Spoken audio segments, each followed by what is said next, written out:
to the Rask network. Before we get into today's show, there are a few things we have to go over. Firstly, what you're about to hear and see is limited to general information only. It's not personal financial advice like you get from a financial planner. Also, it's important to remember that past performance is not indicative of future performance. That means that anything that's happened in the past, or we say today, is not necessarily going to reflect what happens in the future. Lastly, please consider that any of the guests or myself are featuring on this program may have a financial interest in some of the products or shares mentioned. That's enough from me. I hope you enjoyed today's program.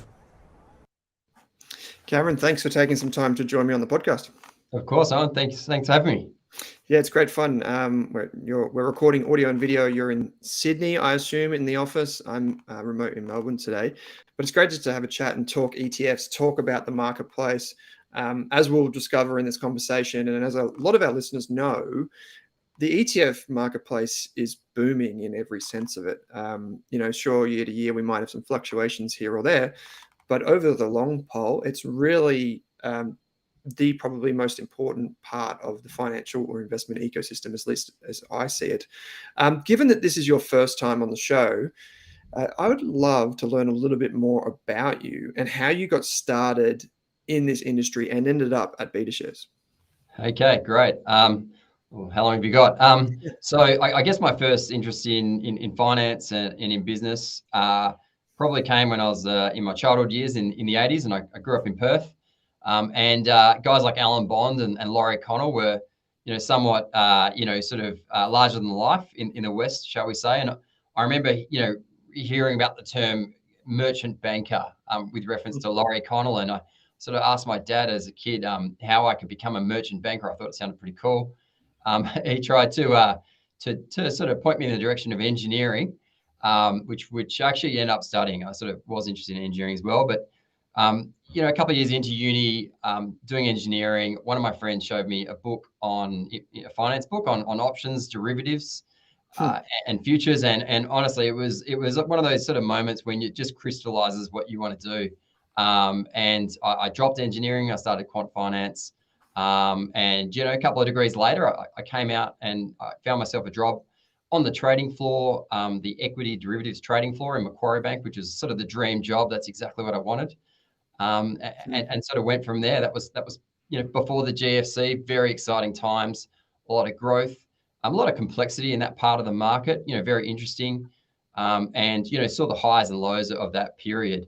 So that was certainly very exciting. And then probably, since then, I obviously watched from afar BetaShares growth and the growth of the ETF industry, which obviously was quite nascent when I'd started my career.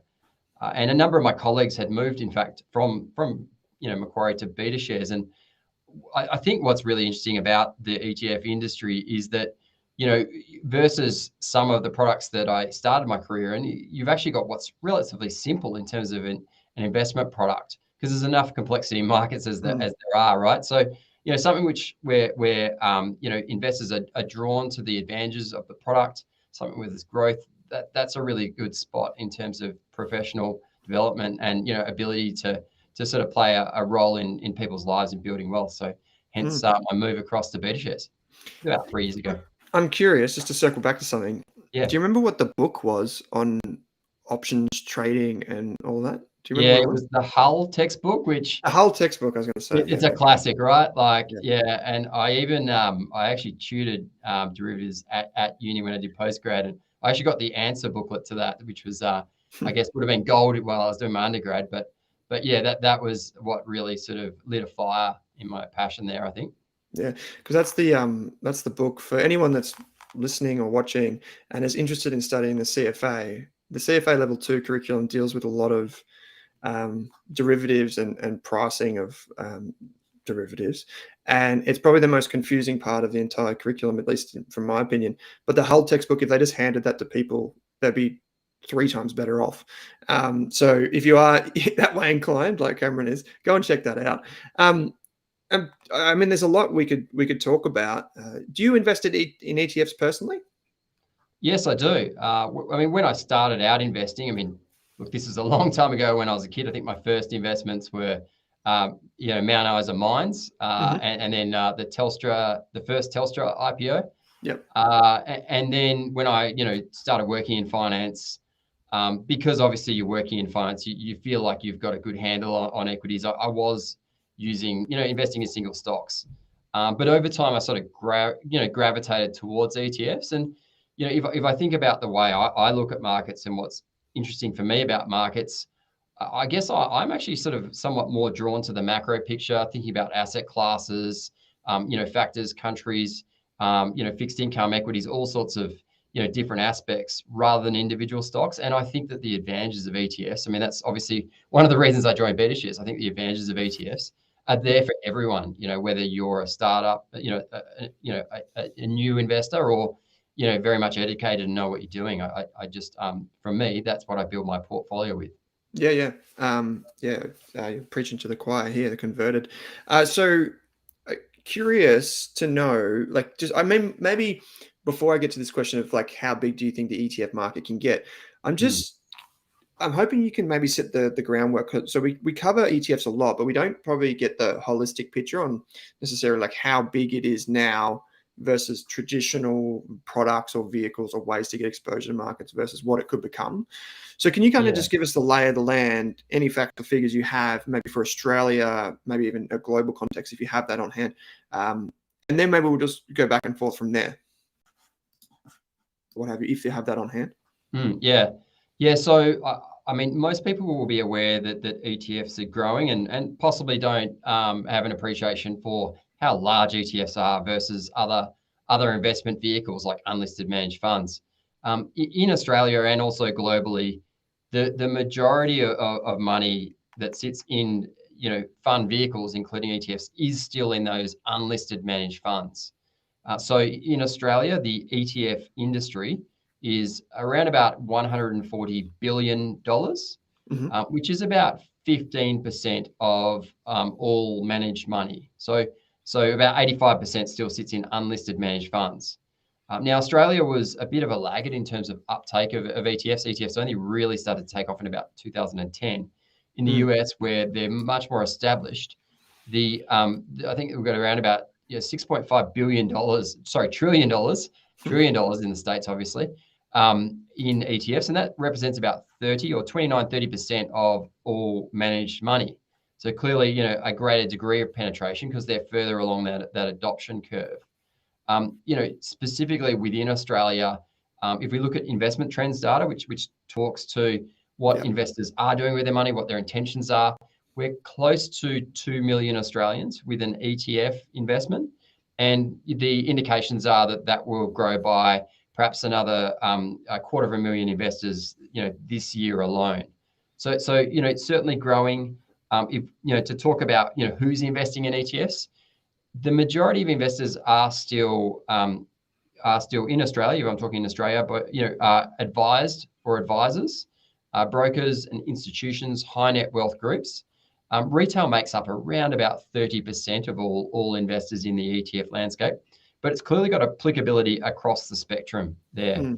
Now, the growth that we're seeing, that is, the growth has been, very strong. But if we sort of say that, currently the US is at 29%, and that's growing as a share of all funds. If Australia was just to catch up to that 29%, we'd see the ETF market here approximately double in total size. And I think there's a number of levers to that. It's not just the more people seeing ETFs as a really valuable tool and seeing the advantages, but if we think about particular asset classes like fixed income as an asset class was pretty much completely ignored within the ETF market 5 years ago, right? Whereas now it's become the second most or sometimes the most popular asset class in terms of flow. So people have gone from using unlisted active managers to passive, low cost ETFs. So it's those sorts of changes in investor behavior and seeing the advantages that are driving this shift. Do you have any data or even just a general sense on the trading volume? So I think, and we'll get to this maybe in a few minutes, but like, I think people are just trying to get a sense of who owns what, if that makes sense. So like, not just necessarily like how big the ETF vehicle as a market size is overall, but also just what proportion are they accounting for trades or for the number of like the value of shares on the market, anything like that? If you can give us some sense there. Yeah. So look, in terms of in Australia, the trading volumes are certainly not as high as the US. In terms of how much those ETFs account for the underlying trade of Australian shares, if that's what you're sort of trying to get to. One of the reasons for that is that where ETFs became, really useful early on is that if I'm an Australian investor, say for example in 2010, I was probably pretty keen to go out and choose my own stocks on the ASX. So I might have bought the big four banks, the miners, but I didn't really have an easy way of accessing international equities. So the leading asset class, really over the long term has been international equities. So most of if you like, the trading volume off the back of ETFs is actually trading equities in different markets around Australia. Yeah. Now, I mean, within the ETF landscape itself, there are obviously different ETFs that trade with a different degree of sort of frequency. So take for example some of our more trading oriented ETFs, like fuel, which is BetaShares Global Energy ETFs. That might be more of a trading vehicle, or QFN, which is our Australian Financials ETF. You see people looking to put tactical plays on when they want to make a decision like that. So they tend to be a bit more heavily traded. Interestingly, actually, we also see periods where ETFs undergo a period of what looks like stagnation, where no one's necessarily interested in that particular exposure.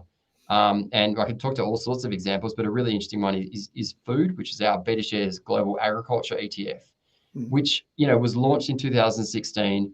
We didn't have much assets under management, and people weren't really interested in that exposure. And then as inflation started to take off in 2021, well, people realized that food, this ETF, a basket of agricultural companies, gave you a really good inflation hedge. It was basically performing in line with changes in inflation expectations. So just, I think the use case and the applicability of an ETF, and therefore the volume that's traded, can really depend on the current market circumstances. That's really interesting. I've had a bunch of guests on the show previously talk about ETFs in the market in some different guises, and one stat that I heard, and I don't know, this could be just me, like this could just be an urban myth, right?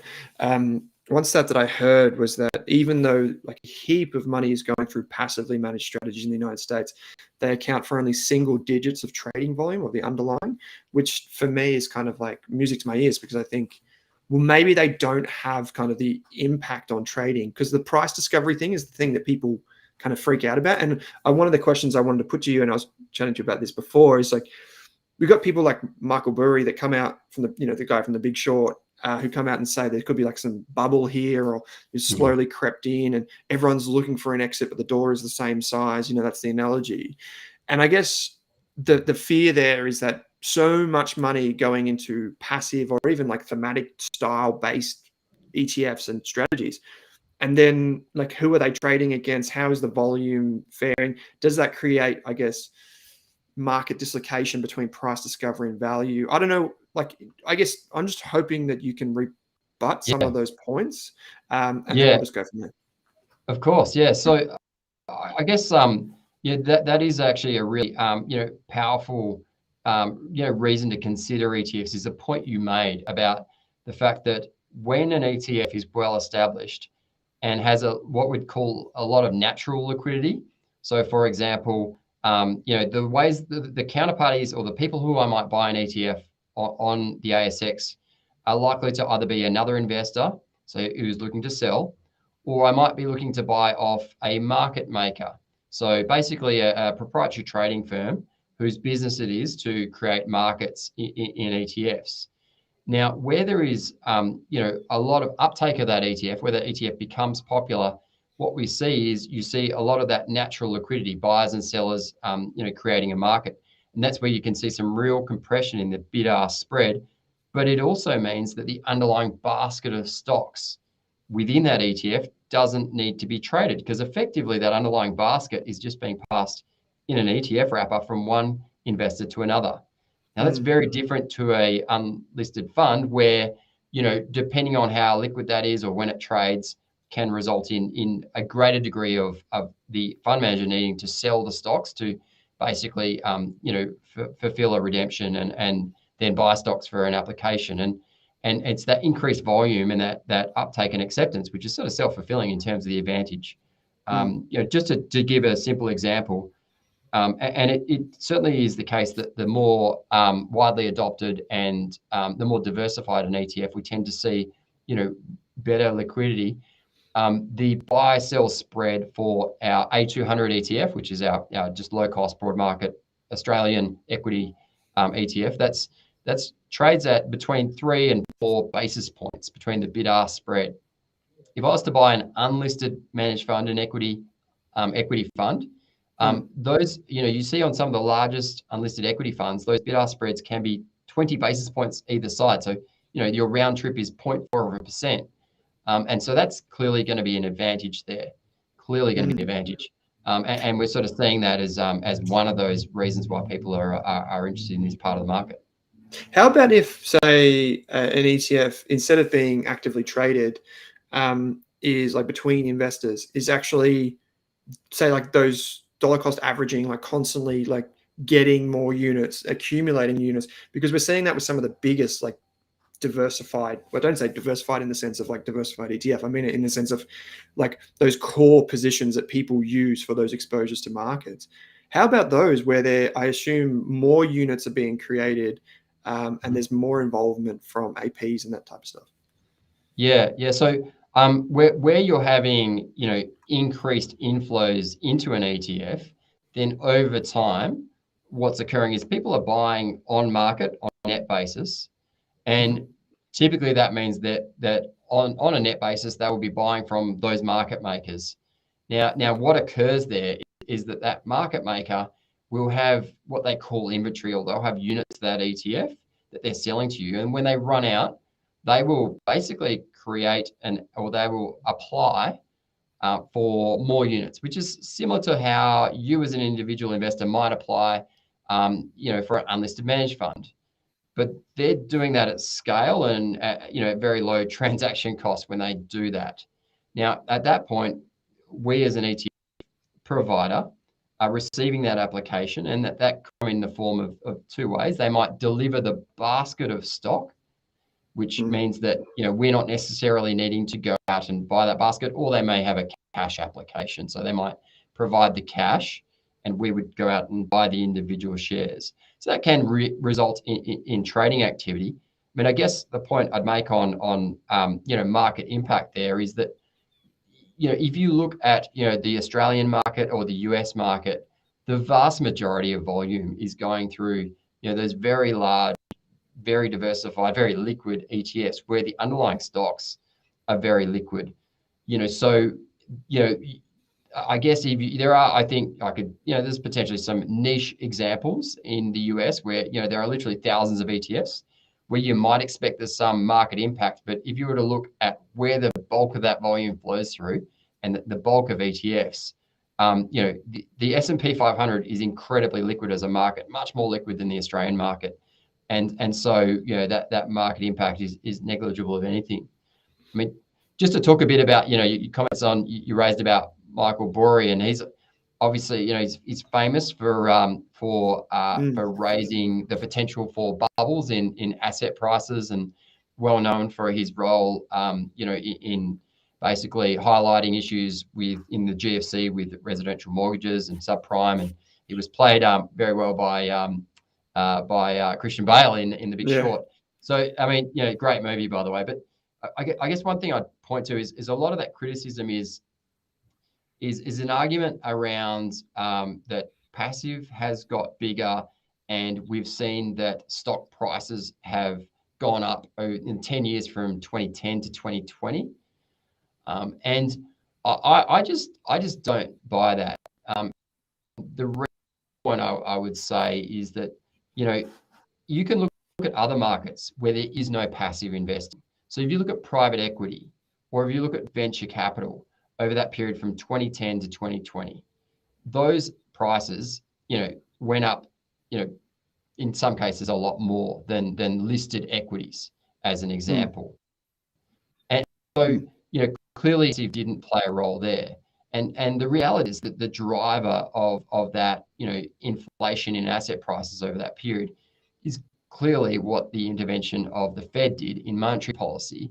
And the reason why that occurred is because the Fed thought there was an issue with stagnant economic growth and was trying to essentially encourage people to take on risk to, increase the wealth effect and therefore drive economic growth.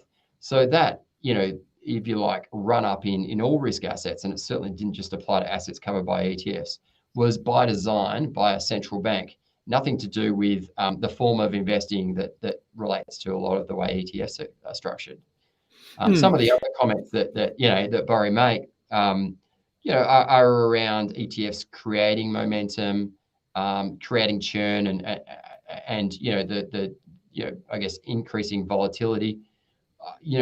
As in the US, or let's take Australia. So passive is roughly 30% of all actively managed money, and if you can talk to other factors that drive much more volatility. I think, like if we look at the .com boom in the late 90s to 2000, I mean that was driven by a huge increase in retail investors day trading on new E-Trade accounts. Or if we look at, for example, like the Robinhood and GameStop phenomenon in the States, I mean, items like that drive a lot of volatility and momentum. And we also see increasingly at the start of this year, we've seen that active managers have sort of actually driven up equity markets in perhaps the hopes of a soft landing. If you look at the data of active manager flows, so there are a lot of elements in play that drive momentum, that can drive volatility. And I don't believe fundamentally that ETFs as a whole are really a culprit there. How about, and this might be something that I catch you off guard with, so apologies, but for this one, how about in, say, like slightly less liquid markets? So, like obviously we've got government bonds, super liquid, blue chips, super liquid, but what about, I guess things like maybe like hybrid securities are a good example, where it's kind of like a middle ground where it's like slightly less liquid, but still liquid. Like, is there any challenge or like anything that you guys would face in, say, when there's market distress? Yes. Yeah, no, that's an excellent example, really. So, I mean, fundamentally, when you're building an ETF, you're trying to make sure that if it is a passive ETF, because not all of our ETFs are passive, but if it's a passive rules-based ETF, that you have confidence that it's going to have a tradable portfolio of securities through all market conditions, right? And we have two hybrid ETFs. The first of those is our BetaShares Active Australian Hybrids Fund, and so it's actively managed. But that's right. The active manager is Coolabah Capital. With that ETF, within the mandate, the securities that ETF invests in are actually restricted to certain types of hybrids. Hybrids that are issued by Australian depository institutions or banks and insurance companies. And the reason for that is because those issuers have regulatory requirements governed by APRA, which mean that they tend to be more robust as issuers. Right. And therefore, it means that we see that those hybrids are more liquid. But there are also corporate hybrids issued by, say, companies like New Farm. And those hybrids, where you don't have those same sort of protections, you see that that's a less liquid part of capital markets or of the hybrid market. So within the mandate of HBRD, which is that actively managed fund, firstly, those less liquid hybrids are excluded. But secondly, having the active manager even helps with some of the smaller bank and insurance issuers. Just to move one step further, we also have a passive hybrid exposure, which is BHYB, BHYB, and that ETF is restricted just to issuance by the big four banks, because as a passive vehicle, we want to make sure that that's really going to be liquid in all sorts of scenarios, and there's no active manager there to play a role. There are all sorts of private assets markets where you wouldn't necessarily look for any form of passive investing, but it's all about thinking about that market, thinking about where the risks are, and particularly thinking about the risks in a stressed market scenario as to whether an ETF is in fact appropriate. Because we see it, I think I've chatted to Elon a few times, and when we've spoken, ETFs have stood the test of time, right? Like now it's not a question of can they survive, it's like Yeah. they will. Yep. And I think for most investors, it's just prudent. It's just important to be prudent around those times of market distress and understanding the liquidity of certain markets. Like credit during the GFC was obviously a pretty stressful time, even for ETF providers. But this actually is a perfect segue into the next point, which is like another great investor, another famous investor has come out, like Peter Lynch, famous, investor, active in equities or shares, super kind of like the beacon of like what you can do as an active investor. And basically there was a Bloomberg article, and I've got it here, and the basic gist of it is like all in passive investing could be a mistake. So like just focusing on passive. I'm just curious to get your response to that, because it's something that we face a lot as well as people that are trying to educate folks on building a portfolio and so on. They're just like, well, why don't I just go with this thing? Yeah. It's look. There is something slightly compelling in the argument that you can use a professional who understands this complex system called the market, or that they're a safe pair of hands. You don't want to have a sort of a robot, driving your investment, portfolio. It's a very important thing for your future well-being. I would point out sometimes when active managers make these arguments, they're sort of selective in the data they use. So Peter Lynch's fund was the Fidelity Magellan Fund, a US equity fund, and it's been around. I think it might be since the 70s or even earlier. That fund did very, very well early on in its life, but if you actually look at its performance over the last 3 years, 5 years, 7 years, 10 years, it's actually underperformed the S&P 500. But by talking about its performance since inception, because it had some very good years very early on when it was small, he can talk about how that's delivered outperformance. The reality is that fund's now growing. It may be more difficult to find those alpha generating opportunities. So that selective use of data is one point I'd make that you sometimes see, but more broadly, there is good studies done by groups like Spiva showing that on average, especially when you look at longer term horizons, on average, most active managers underperform, and that's pretty consistent across asset classes and across countries. The one point that I always sort of see is that often investors and managers can be narrative driven in terms of the story. When you see a period of, whether it's a liquidity crisis, a market crash, or some sort of issue in markets, that's when you tend to find out what you really are invested in. And we sort of see this time and time again, and that's when ETFs tend to stand out from the competition. We'll often see, for example, active managers perform very well in times which suit their style of fund, but then when things come unstuck, in fact, that safe pair of hands argument falls away. And we saw that in COVID 2020, where a number of active managers saw problems there. Last year, if we look at growth equity managers, we saw a number of growth equity managers who, for example, have performance fees embedded in their management fee structure. And we saw a number of managers who had, over a period of time, generated excellent returns, like well above the MSCI World Index. But if you look at their portfolio, they were taking very concentrated bets in tech stocks and therefore earning very large performance fees. Now, I don't want to claim that they weren't acting in investors' best interest, because obviously they were generating good returns and they saw that outperformance, even net of fee. But those single stock positions for some managers, and I'm thinking of one in particular, then saw extreme risk volatility over the last sort of 12 months. And if I compare the profile of various funds, I can often find an ETF that gives you the same profile, but at a much lower fee point. So NDQ, which is our NASDAQ 100 ETF, has performed incredibly similar to a lot of those growth tech-oriented managers in the good times.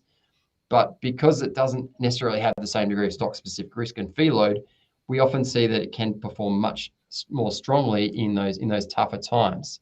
So, I don't want to say that people should only consider passive.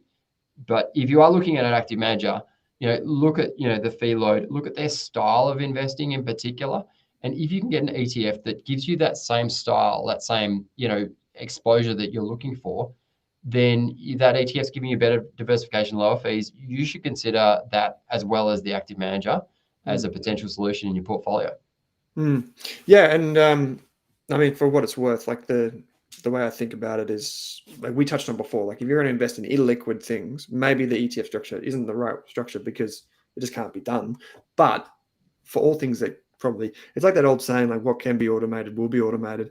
What can be passive will be passive is probably the way to think about it. And I guess like that's the proof is in the pudding over a longer duration now for many of those things. So like, I mean, a lot of it, you would know this, Cameron, but a lot of retail investors in particular don't have access to tools like X-Ray from Morningstar or the ability to see through portfolios and get a proper style guide. Although I think that is becoming better now with more solutions for retail investors just to understand overlap, to understand like exposure to certain markets beyond just like what are the top 10 stocks, I'm curious because like I spend a lot of time obviously educating investors, doing all these types of things that go beyond just pure investing. I think that's the way of the future for anyone that builds a business in this environment is you have to offer something that is like content where you can help people get smarter over time, not just feed them, but teach them as well.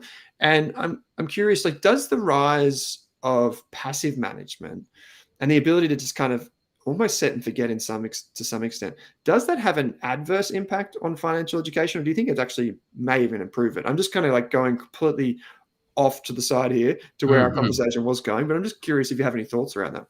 Yeah, no, that's a good sort of thing for us, to consider really. I mean, does passive kind of dumb people down? I mean, you could ask a different question. If I place my money with an active manager, and I trust him to drive the car because it's a complex machine I don't know how to drive. In some senses, am I taking my hands off the wheel there? Am I entrusting him and therefore sort of absolving myself of any need to sort of get up the curve? And we do see that a lot, particularly in an asset class like fixed income, which a lot of people actually see as sort of complex and somewhat scary. I guess another way to think about this is, what do people do when they're investing in stocks themselves? And sometimes people are quite structured, robust, and they consider like I guess an investing perspective, which encapsulates a lot of the important things that you should look at when investing in single stock portfolios. But often, fear and greed can take over, and sometimes, people invest in a whole bunch of small cap specky stocks, and I'd say that's probably more gambling than investing. Some of the things that I think that passive investing, brings to bear is that, one of the key points in finance is pretty simple, but the only free lunch in finance is diversification. And clearly that's one thing that passive investing is all about. The impact of costs and fees over time really do matter. And, the importance of having time in the market rather than trying to sort of time the market, taking a long-term view, thinking about compounding your wealth over time. These are all sort of really important sort of fundamental lessons that we all need to remind ourselves and need to learn initially when we're thinking about investing. And I think, sort of framing your investment journey in those regards is important. But also, I mean, just, one thing I'd note is that just because you're using, let's just say you're using a passive fund in Australian equities, a passive fund in global equities, and passive fixed income fund. I mean, they might all be passive funds, but one of the biggest drivers of returns and risk, of course, is your asset allocation. How much do you allocate to those three vehicles? If that was your simple portfolio, and so there is still a requirement to understand what you're doing. You might seek a financial advisor to get a viewpoint on that. And we also see that ETFs initially were that sort of that core broad exposure for markets, but increasingly you've got ETFs that can provide a way to express a view, whether it be investing in a particular sector, in a country, in a thematic, as a satellite to try and add out performance. And, I talk to a lot of, very sophisticated investors who have now sort of down tools in terms of picking individual stocks or active managers, and will use ETFs to express views in the satellite there. So I certainly think that overall, you'd say that ETFs are a force for good and empowerment. Oh yeah, and it's I guess the education piece around that is still just as important as ever, right? And I think it's great. Like one of the things BetaShares do is you guys produce so much content. I think even amongst like international peers, like the amount of content that you guys produce is like probably like it's right up there as like one of the, like I can't think of many brands that do that. So, and that's, I guess that's kind of also reflective of where we are in the cycle of the ETF market being so early in it. Is obviously a key. Like we spend a lot of time talking about ETFs generally speaking, rather than getting straight into the meat, right? Even now with $100 billion plus industry here in Australia and trillions overseas. So, we're still talking about like, how do you use one? How do you figure that out? But I think more and more people becoming sophisticated and moving beyond that. I'm glad you talked about thematic investing, because this is a part, like people know NDQ, which is the NASDAQ 100 ETF you got, as well as, things, that can be considered in their core portfolio, like A200, for example, is super popular. But thematic investing is something that BetaShares is particularly well known for. I can think of many different examples, right? You mentioned food before as kind of that targeted exposure. And I've got a few questions around this, but I guess one of the questions, and this is more of like a hard hitting one, Cameron, which is like some ETFs, and a lot of the literature says that some of these thematic ETFs do not perform well straight out of the gates, or like over 3 or 5 years. In particular, like I'm going to single out one, which is the CRIP ETF, which is the ETF I'm getting a lot of questions about lately, which is that cryptocurrency innovators one. Huge ETF straight out of the gates, lots of fanfare, like people loved it. And then it's gone on to perform really poorly since it's launched. And I guess just like I'm just after, like I know you're part of BetaShares, so I'm going to go for like candid responses here. But like, like how does that happen? Like, where does that go wrong? Like, let's just go from there. Yeah, of course. Yeah. No, look, I guess maybe I'll just talk about how when we are developing a new product, how we think about thematic ETFs. And look, we have lots of what we call sort of product segments to our business, and one of those areas would be thematic ETFs. And when we're thinking about a thematic exposure, you're really looking at creating an investment which is going to leverage structural growth. And we sort of look for 3 key attributes in terms of deciding that we are going to go ahead with launching a thematic ETF. And I mean, those 3 things is, the first question is, look, do we think that this, theme is a fad, or do we think that this has multi-decade growth where it's going to play out? The second thing is, do we think that the companies that are involved in this space, are they either profitable now, or do they have a path to profitability? And then the third question is there enough investable companies, that are liquid enough, so we can create that sort of diversified exposure to that theme? And specifically to talk about crypt, I mean, so this is an exposure to companies that effectively sort of provide a lot of the infrastructure in the the digital economy. Yeah, picks and shovels. So picks and shovels. These are equities, and it was a space we were interested in a long time. But when we launched that ETF in 2021, late 2021, and that was really the first point as to which we could satisfy the last requirement of having enough investable companies, because the space really was too nascent before that. The performance of that fund has been certainly very volatile. Like the month of January was up 50%, but that's off a low base. I mean, down roughly sort of 75% since its inception. Interestingly, we haven't actually seen net outflows out of that fund. Oh, really? And and I hope that's due to our efforts in terms of educating investors as to what they're investing in and how to think about thematics. I mean, firstly, we sort of say that with that fund, given that this digital, sort of digital economy is sort of in its infancy, it's going to have a high degree of correlation to Bitcoin, Ether, and coins, and that's going to come with a high degree of volatility. And you should be thinking about how much of this you allocate to your portfolio. And we did see, in terms of trading activity, the trade sizes in isolation were quite small. So we think that people, I'd hope that most people allocated relatively small parts of their portfolio to that, because it was such a volatile exposure. I guess, from our thinking, we thought that this was a sensible exposure to launch at the time. And we might well have seen with greater adoption that we did a 3x return in the first sort of year and a half. Crypto sort of famously goes through these crypto winters.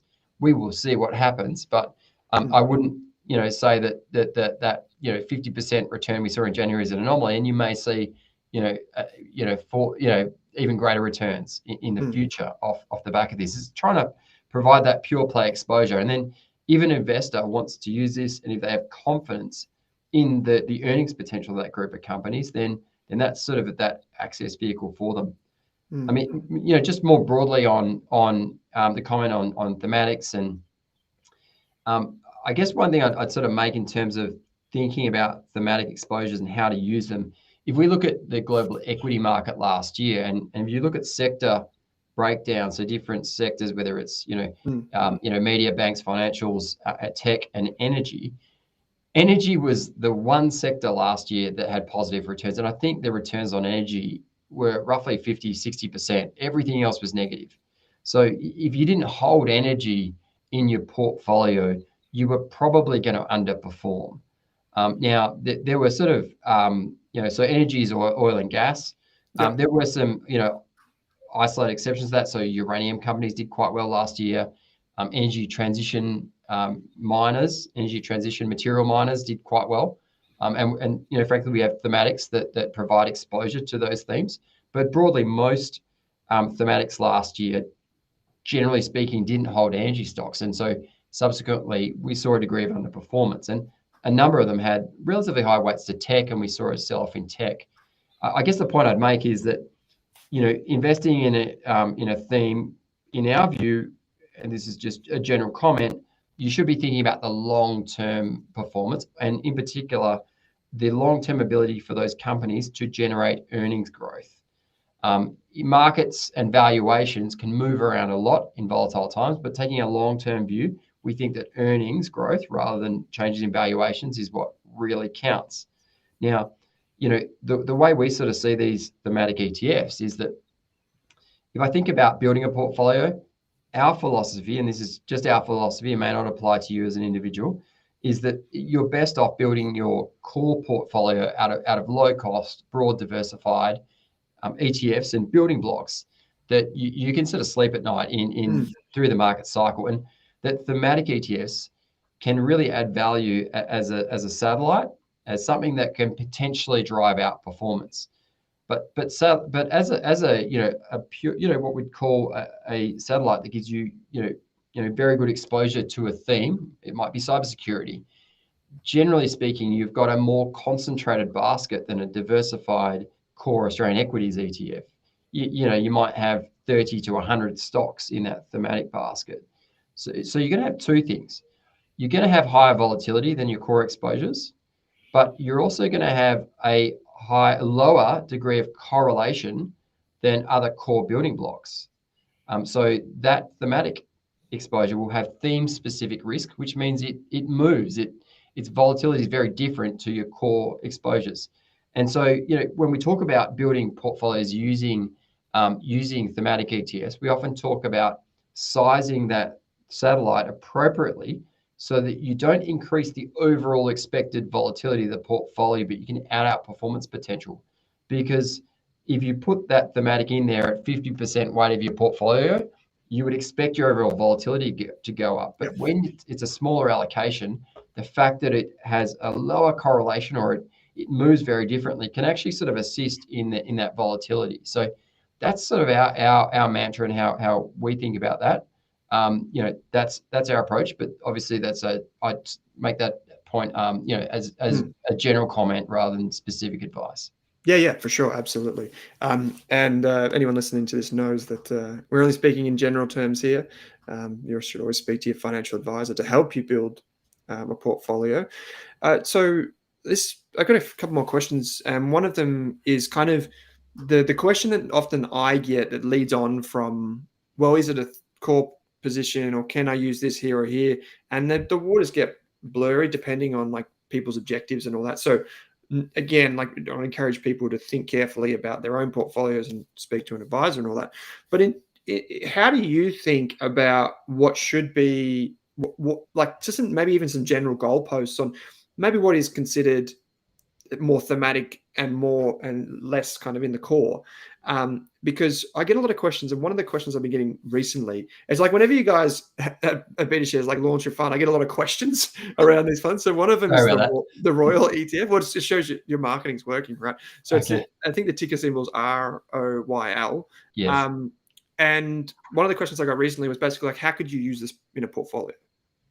Yeah. So look, so it very much does depend on what the exposure is, and I think so. So Royal is an exposure to global royalties companies. They're effectively companies that have financial arrangements where they essentially, in a general sense, earn revenue or a stream of revenue connected to whether it be an iron ore mine or music royalties or royalties from a pharmaceutical drug. So it's kind of a way of providing finance to a company who's trying to fund one of those activities, and then getting a cash flow stream off the back of that.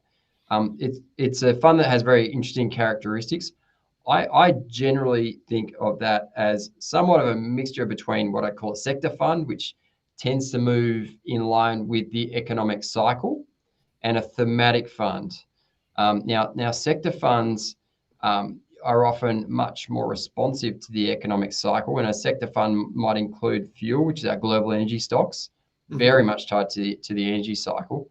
It might include food, it might include our gold miners ETF, whereas those thematic funds tend to be anchored into that long-term trend and a little bit less sensitive to economic activity in one time. Right. Now Royal is really interesting because it has exposure to a group of companies who can see upside in their earnings when inflation starts to run hot.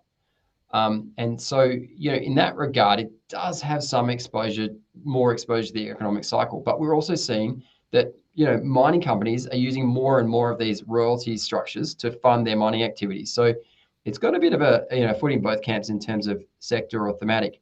My view is that if I look at Royal and its correlation to equities, so say take A200, so Australian equities, correlation of Australian equities over a 3-year period to global equities would sit at about 0.75. So there's a degree of benefit from holding both together, but they move somewhat together.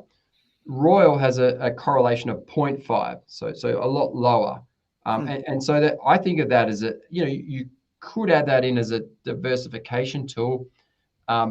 It also has an element of inflation hedging there, so it could perform a role in the core, and that's partly just due to the makeup of that particular fund. Typically speaking, if I'm thinking about a thematic fund, which is perhaps more purely a thematic fund like cybersecurity, hack, I certainly see that as a satellite exposure because of the way it is connected to that theme rather than the economic cycle. Oh, that makes sense. Yeah. In the sector, that's probably an interesting kind of like distinction there too around the sector versus thematic. Okay, so I've got 2 questions left. One of them, I know this is the kind of one that's really interesting for a lot of folks. It's just like some sectors or some themes or just even markets in general that you think people should have on their watch list in the year ahead. So people are thinking, well, I'm interested in learning more about a thematic or a sector or something like that. Like if you could identify, say, 3 of them, not just for 2023, but as you said, over the long term, like beyond, what would be 3 examples? Yeah, no, I mean, great question. So within, like, I'll just talk sort of within some thematic ETFs and ones that I think are sort of interesting. One is XMET, which is our BetaShares Global Energy, BetaShares Energy Transition Metals ETF. Yep. So this holds a basket of miners and producers of 8 key energy transition metals. So think copper, lithium, cobalt, nickel, manganese, silver, rare earth. So the premise behind this ETF is those particular metals and materials all have what we call a structural tailwind, where we see from the energy transition into renewables, the amount of build out of power grid infrastructure required, and the transition to electric vehicles. We can see that there is massive demand on the raw materials required for that transition, and like the constraints that exist in the supply for some of those materials mean that there's likely to be a fair degree of price support for producers of those materials. So they're well placed. And if we think about where we're at in the cycle, we may potentially see a US recession.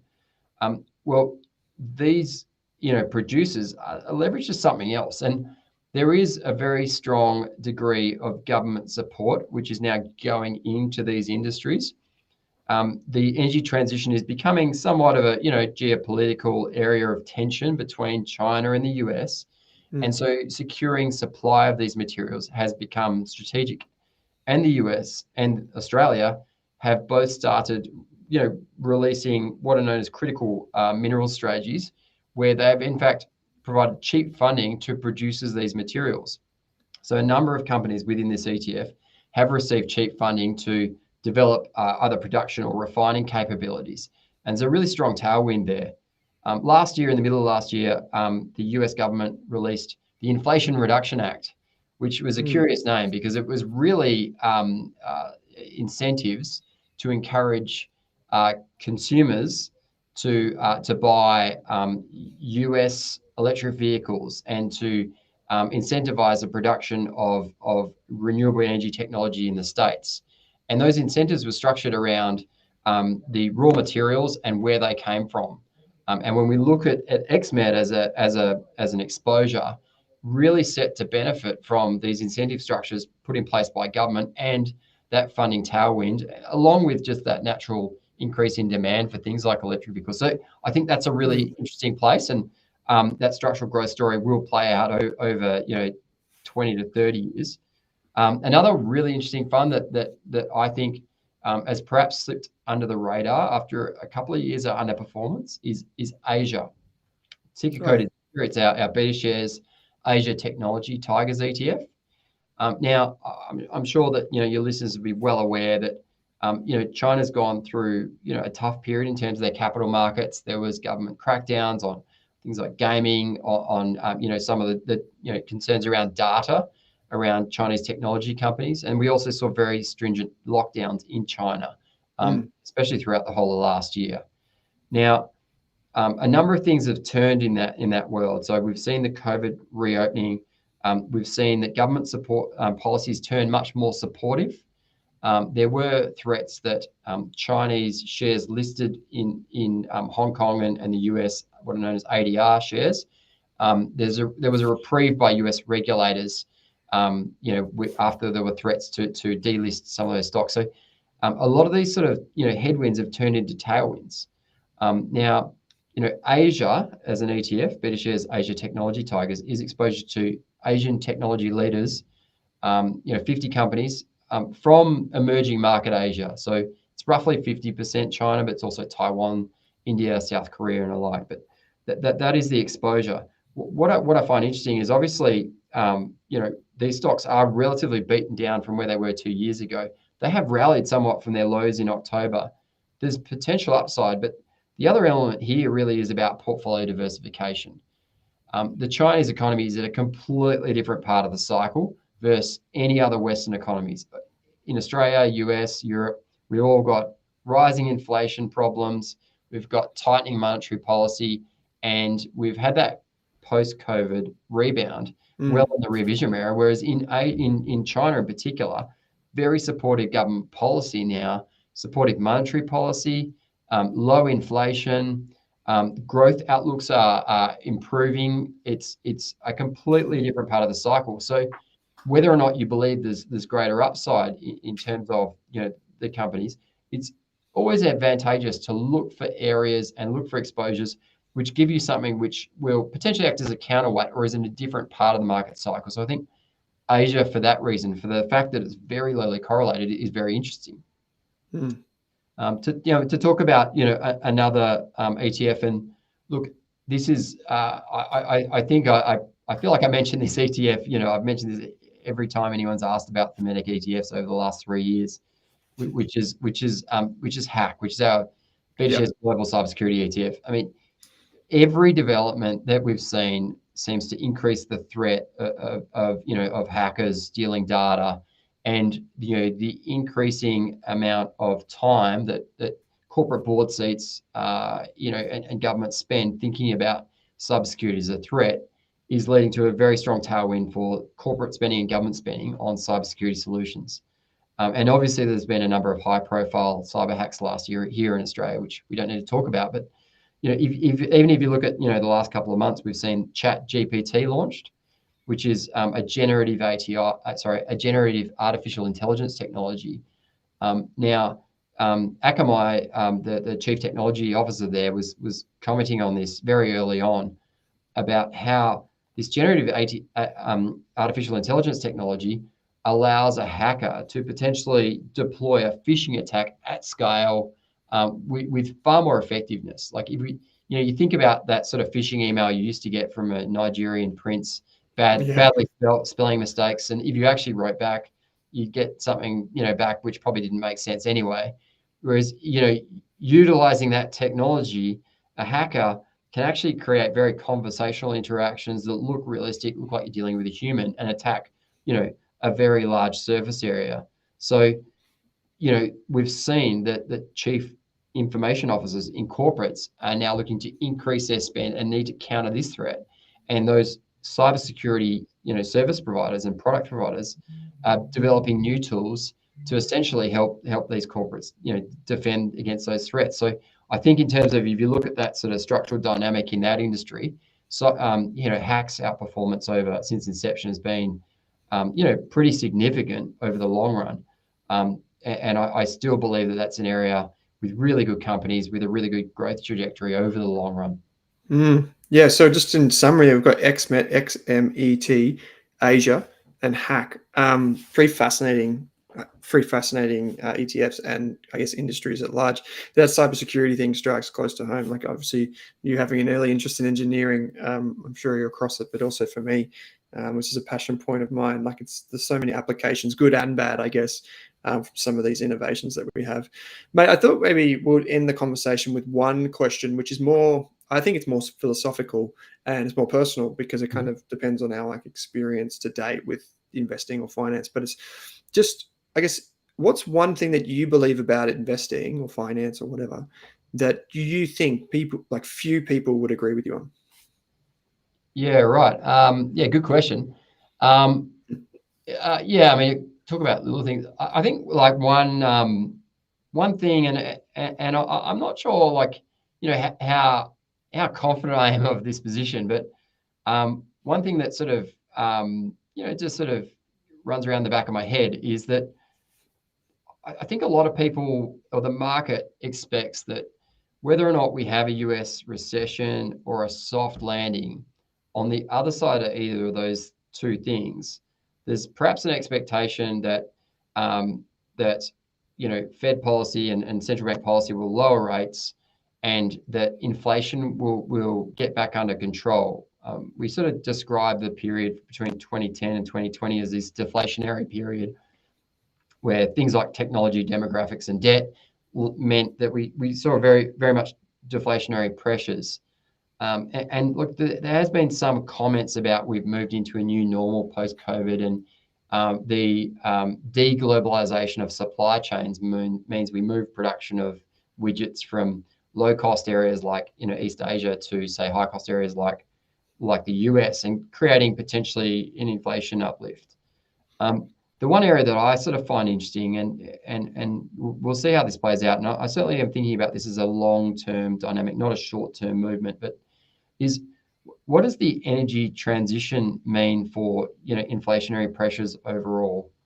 And I sort of say that because you look at what needs to be spent, and it's not just in terms of electric vehicles and windmills, just the amount that needs to be spent in terms of energy efficiency of buildings, of industry, is enormous. And maybe ideally you'd like to think that we, meet Paris goals, but even if we fall short, to me, the expenditure required there is enormous, just looking at stats, and a significant portion of GDP. And I can't help but think that does mean that we're going to have a slightly more elevated amount of inflation in the longer term over the next 20 to 30 years than perhaps other people believe. I guess we won't find out until we get there. But that's one thing that I sort of think about and sort of ponder on, what that means in the longer term. Yeah, that's really interesting, because I think a lot of us, at least people maybe under, say, 40, 45 even, maybe think, oh, it's going to, the structural trend is down, and down towards zero, right? That's what's normal. But maybe that's not normal over time. Maybe there's something else that creeps in, which has vast implications for investing. And you made a few comments around that earlier on. But Cameron, I think for your first knock on the Australian Investors podcast, brought to us by the Australian Shareholders Association, I'm thrilled to have those guys' support in running the show. I just want to say thanks. I think you did really well, and I appreciate you taking the time to join me today. Thanks, Owen. I enjoyed the conversation. They're really good questions. Appreciate it.